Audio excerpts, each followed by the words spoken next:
Alexander of Macedon became one of history's most influential figures, shaping territories from Greece to the edges of India within a single lifetime. In the 4th century BCE, the known world was divided among rival kingdoms, each limited by geography, resources, and political reach. Macedonia stood at the edge of Greek civilization, considered peripheral yet strategically positioned between the Balkans and the Aegean. Alexander inherited a reformed state built by Philip II, whose military innovations transformed Macedonia into a dominant regional power. Alexander ascended the throne at around 20 years of age, inheriting both opportunity and instability. His education, shaped in part by Aristotle, emphasized philosophy, science, and a belief in rational order. Ancient sources describe Alexander as deeply aware of the limits of his inherited realm and intent on surpassing them. Before looking outward, Alexander moved decisively to secure Greek city-states through diplomacy and force. These actions established authority, but also demonstrated the consequences of resistance within the Greek world. With Greece stabilized, Alexander turned his attention toward the Persian Empire, the dominant power of the era.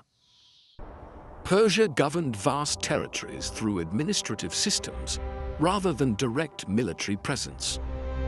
Preparation focused on logistics, supply lines, and disciplined movement, rather than numerical advantage.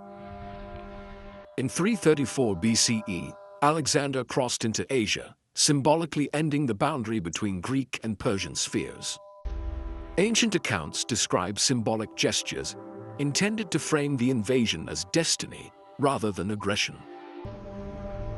Early battles tested Macedonian tactics against Persian cavalry and regional defenses. The Macedonian phalanx relied on cohesion, timing, and terrain, rather than sheer force. Success reinforced momentum, encouraging deeper movement into Persian-controlled regions. Some cities surrendered without conflict, calculating stability over destruction. Alexander often retained existing administrators, reducing disruption and maintaining economic flow. Governance blended Macedonian authority with local customs, an approach debated by contemporaries. Distance introduced logistical strain, requiring constant assessment of risk and sustainability.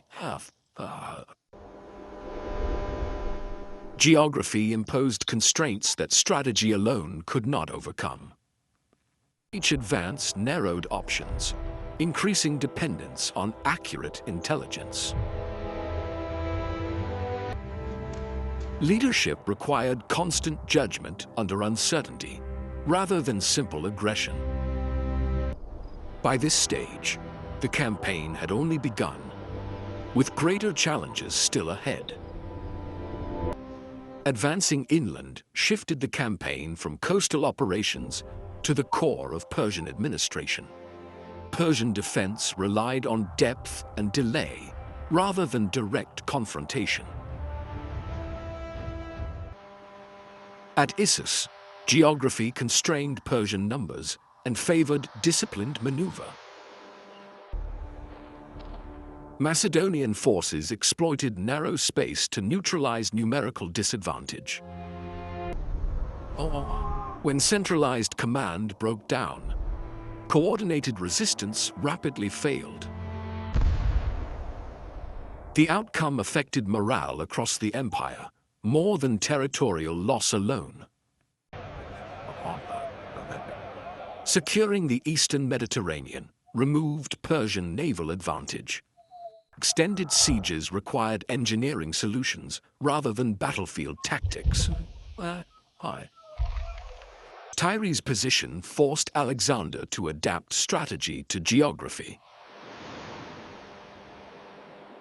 A causeway transformed naval resistance into a land-based problem. Environmental forces threatened months of labor and demanded constant reinforcement. The fall of Tyre demonstrated persistence rather than speed. Periods of consolidation were essential to maintain operational stability. Egypt offered resources, legitimacy, and a cooperative population.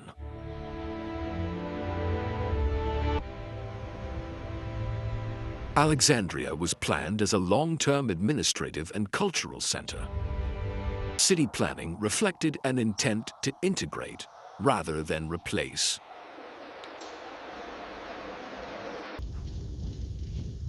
After Egypt, focus returned to confronting Persian leadership directly. Persian leadership attempted to restore authority through consolidation.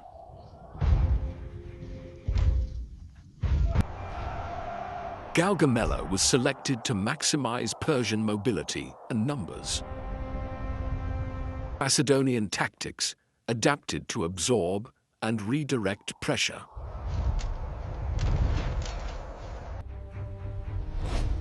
A controlled breach disrupted Persian command coherence. The retreat marked the effective end of centralized Persian resistance. Key administrative centers were taken largely intact. Reserving institutions ensured economic stability.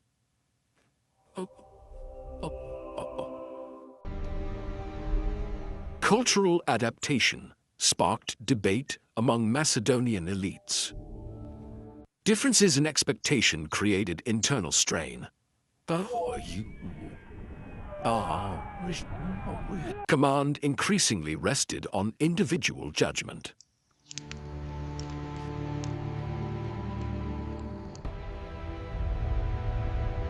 Expansion continued beyond traditional imperial boundaries. Distance amplified logistical and administrative challenges.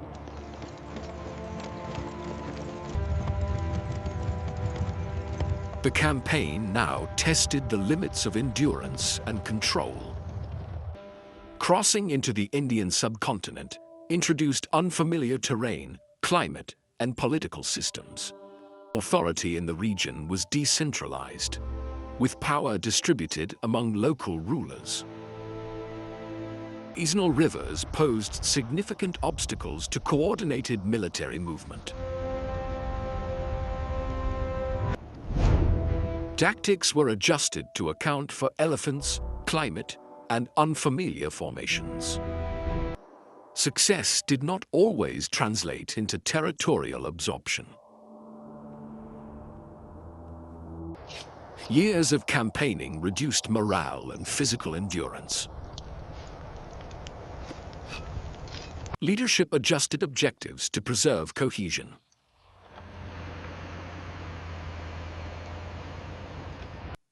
At the Hyphasis River, further advance was refused by exhausted forces. Return exposed weaknesses masked during rapid expansion.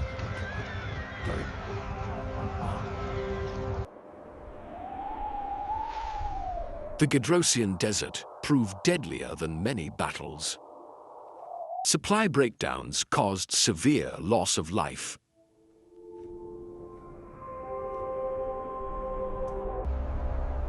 Babylon became the administrative center of the empire.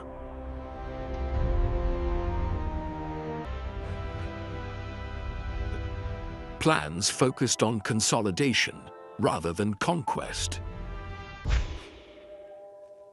Ancient records note declining health in the final months.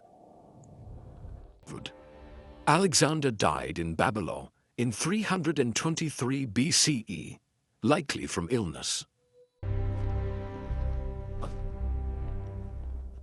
No formal succession plan was established. The empire fractured among competing generals.